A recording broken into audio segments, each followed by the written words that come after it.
Hi friends, welcome back to the Scrap Zone. I'm Julie. In today's video, I'm going to share with you my love of sunflowers. Now if you know me, you know I love sunflowers. So we're going to do 3 projects together. I'm going to use this awesome stamp and thin cut set. It is called Flower Thoughts. And we're going to go through a few projects together, as I mentioned.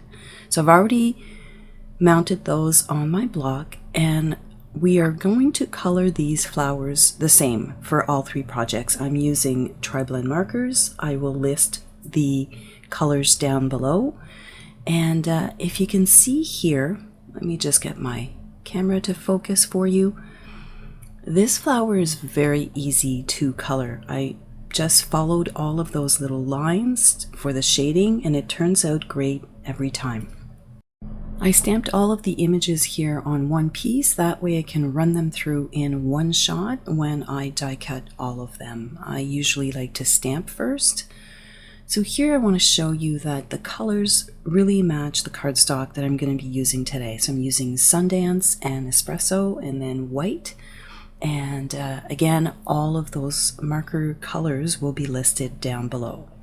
Now for the first card, we're going to be doing the masking technique. Now I've gone ahead here and I've created my little mask, and what's important here is that I cut really close to the edge of that stamped image. The closer you cut, the better it is, because you don't get that overlap between your images as you're doing the masking.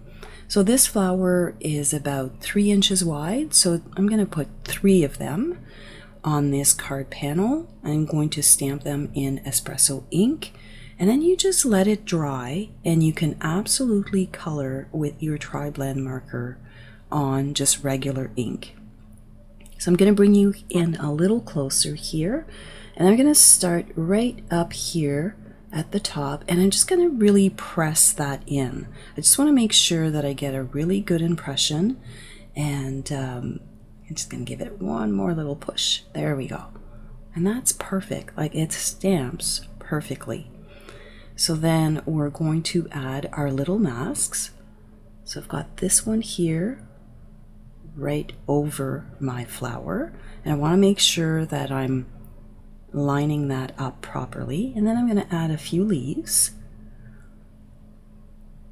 So I'm showing you the process here only because I think it's a really cool technique, and it is a little fiddly, but the end result is really spectacular. I remember the first time I started doing stamp masking, and I'm like, how does this work exactly? So basically what you do is you always stamp your first image. The one that you want to be on top is the first one you stamp, and then you kind of build on top of it by masking each images. You'll see what I mean in a second. So we're going to add this second one right here, and then when I reveal all of those masks, you'll see how it really does layer up. So one little leaf came off, the second one, and then this one right here. Doesn't that look great? Well, actually you can't see it because I've already masked the second one here, but I'll give you a close-up. So I'm going to add the last one here at the bottom. And I'm just making sure that I'm pressing in the cardstock and just giving it a little bit so that it really soaks into the cardstock. And I'm going to do that layering technique again. So I'm basically double layering here. I've got the middle flower that's covered, the bottom one here. I'm going to add a few little leaves. And I just want to make sure that nothing is moving. So again, it is a little fiddly, but totally worth it. And the reason why I started with cards is because I'm practicing, if you want, this technique on a smaller panel, because I want to apply this same technique on the scrapbook layout that I'm going to do a little bit later in this video. So if you're not into cards and you know how to do masking, just skip through the end and you'll see the beautiful layout that I did using this same stamp set, and it will be time-stamped in the description below. So just hit the more button below and you can see all of the sections of the video.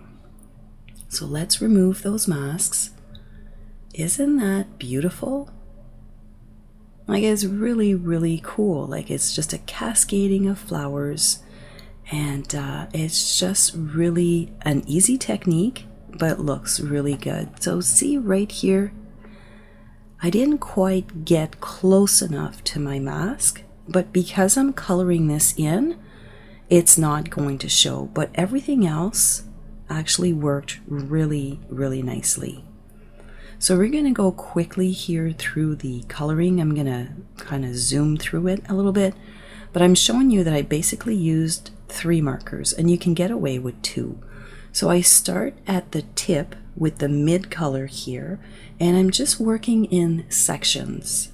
And then I go with the dark and I do little flick motions from the center up and then from the center down. And basically that's it. Again, this flower is almost meant to be colored with any type of medium that you like. Because there's so many details in the leaves, it's just really, really easy. So you can see here that it's coming along really nicely. I'm adding that darker shade in the center of the flower. And then we're just going to finish off all of those petals. And basically that's just 2 colors, not crazy shading or anything like that. It's pretty basic shading. So I really like the way that that turned out. Now I could leave it like that, but I thought the center needed a little bit more definition. So here I'm going in with the brown marker, and I use the lightest shade on the, and you know, the image is really telling you where the highlights are. So the highlights are on the outside, and then I went in on the inside. And then here I'm just using like little flick motions all around that center piece of the flower, and it just really gives it definition. I'm going to go ahead here and I'm going to color those leaves, and those leaves are actually really big, and it's hard to give them like a good definition, but basically I just added a little bit of shading at the base and then where the veining was. And I did go in twice, like I did a double layer of each of the colors, and it looks really good. And again, the shading is quite simple and it turns out really, really nice. So you can see here that I'm going ahead with the lightest shade, and then I'm going in with the mid, and underneath that top leaf I'm adding a little bit more shadows. And then I'm just kind of going back and filling in all of that. It's a large image to color in, actually. So just a little bit more darkness or shading if you want. And I think that that looks pretty good. I wanted to show you here, see where I didn't quite hit my mask properly? So right underneath that flower, I'm adding a dark shade of color because it would be shaded. And then right underneath that leaf is the same thing. I'm just bringing in that color. And even though that mask didn't hit quite exactly that location, I think that once it's colored in, you can't tell. So you be the judge. Let me know. What do you think of this? I think that it looks fantastic, but then again, I love sunflowers, so I might be a little biased. So I've done here a double matte on my panel, and I thought I would bring in some splatters. So I'm bringing in my splatter box, and I'm using here some Winsor white permanent gouache. I find that it gives a really good coverage, and it's a really nice opaque white, and you don't need a lot. So I'm going to go ahead and water it down, and I am using my fan brush. Now I usually use a tiny little brush when I do splatters, but for the white and the size of those sunflowers, I felt like it needed something a little bit more substantial.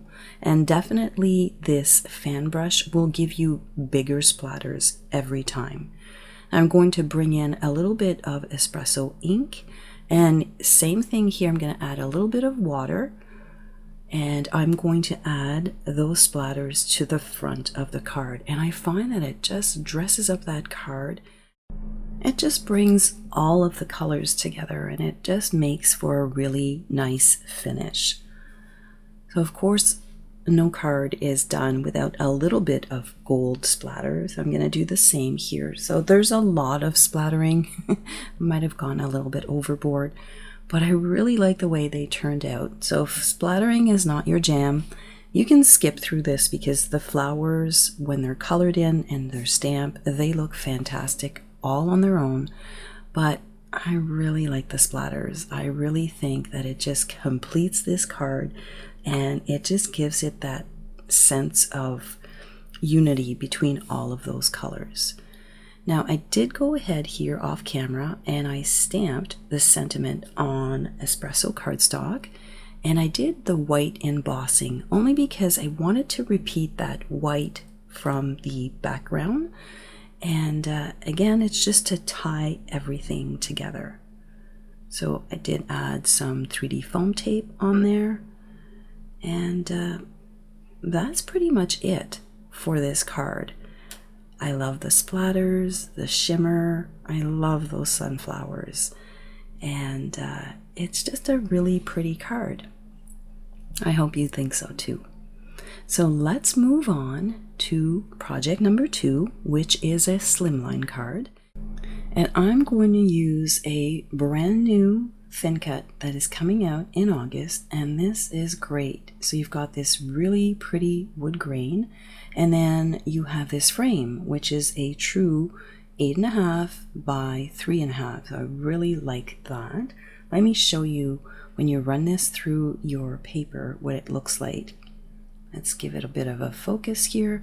Isn't that neat? And this was just done on regular pattern paper from the mix-in. And I did go ahead and I did use, for this card, I did use the die. And the die has a unique little petal.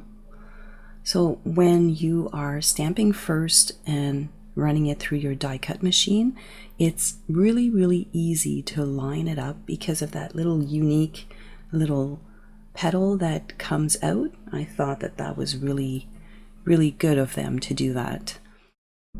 If you've missed the coloring, go back into the beginning of the video and I go through all of the colors that I've used. So you can see here that there is a white outline. So that's why I also stamped my sentiment in white.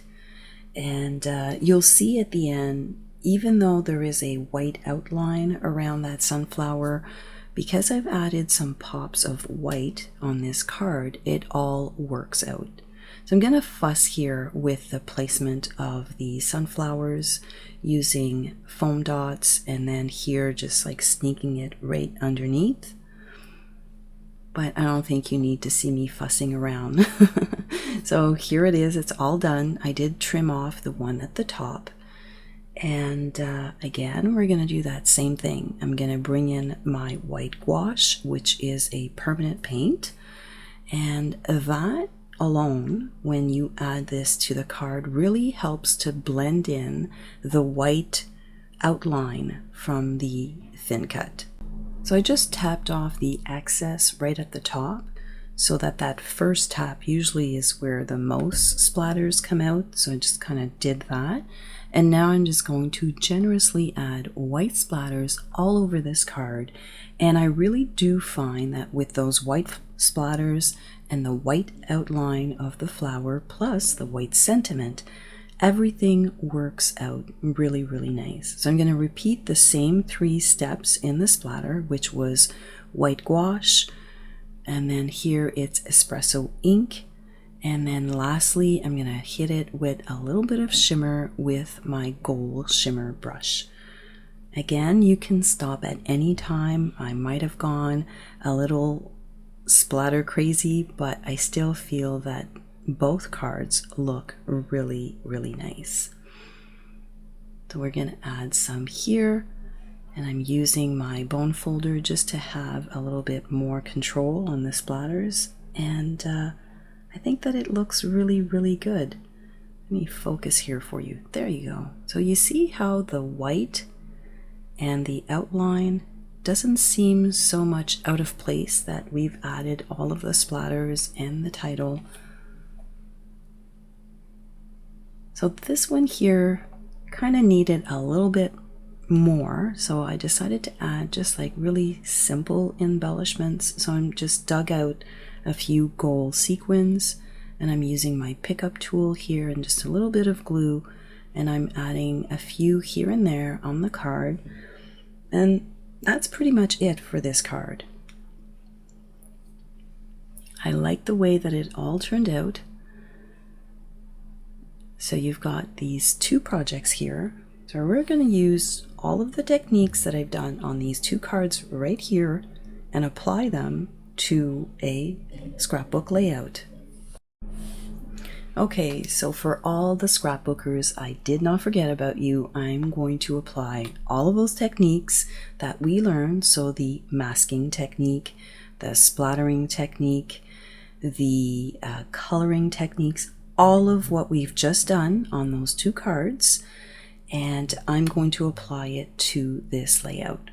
However, I'm not using the thin cut for this one. I did take the time to fussy cut all of these flowers, and I'm not one for fussy cutting, but it takes a little bit of time because there's a lot of petals, but it's not hard to do.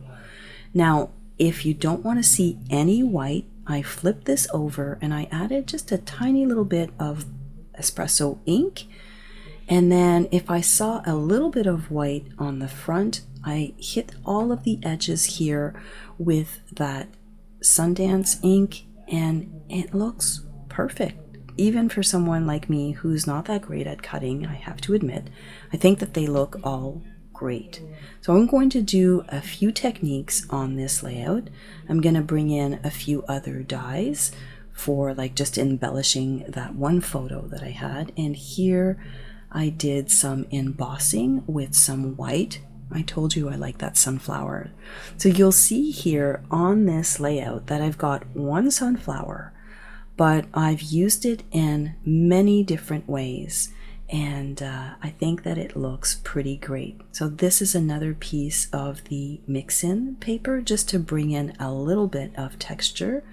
This one here was sanded, and then of course I added a little bit of gold shimmer to the tag, so you can see that here. So there's a lot of small details on all of these elements, but they all really go well together.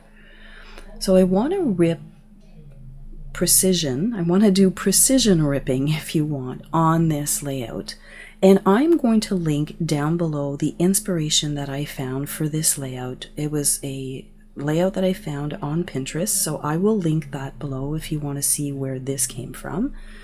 So here I am adding water. So if you've seen me do this before, you just kind of draw a water line exactly where you want to rip your paper, and then you know that you've got a little bit more control on the actual rip. So I did a few of them. So you see I've got some at the bottom, and I've got kind of like a little V formation.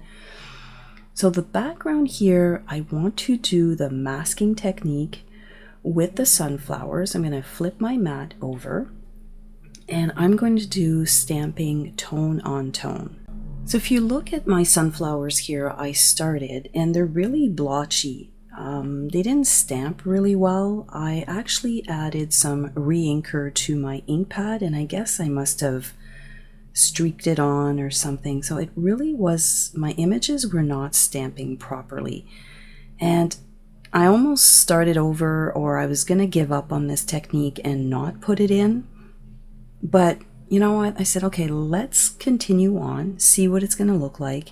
And when it dries back into the cardstock, it really doesn't look bad, but Like most of us, when we are working on a project, we're trying to make it look perfect the first time, and we're not giving the ink the chance to work its magic. Now, there is definitely a different look to the ink when it is completely dry, and you will see at the end when I do a few still shots and close-up that even though this was kind of like not stamped properly, it really doesn't show.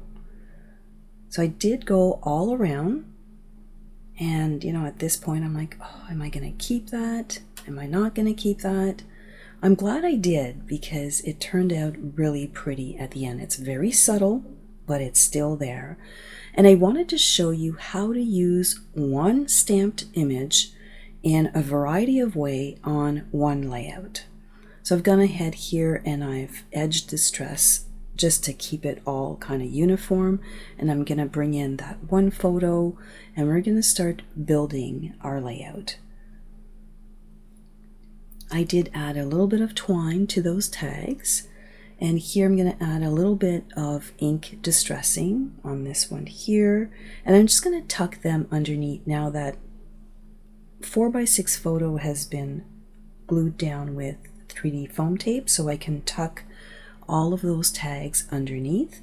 So I'm just trying to position them here and there, and if they're too long, you just cut them. This one here, I'm going to cut it in half, and I'm just going to sneak it right at the top.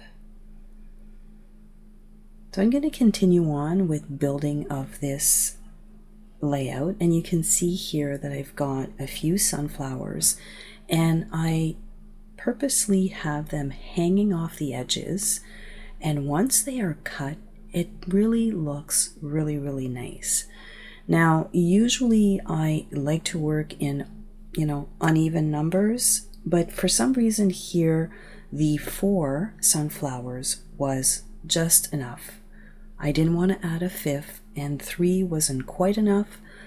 So it's always difficult when you are using photos that have the same subject matter, because I didn't want to overpower the photos and by these stamped images. So hopefully I was successful, and you'll think so too. I'm going to trim off these flowers here, and I do use longer scissors because I rarely can cut anything straight. So I find that when I use a longer scissor, I have a better chance at cutting all of that straight. So I'm going to trim this off, and this is looking really nice. I really like all of the elements. I'm going to add my journaling right here.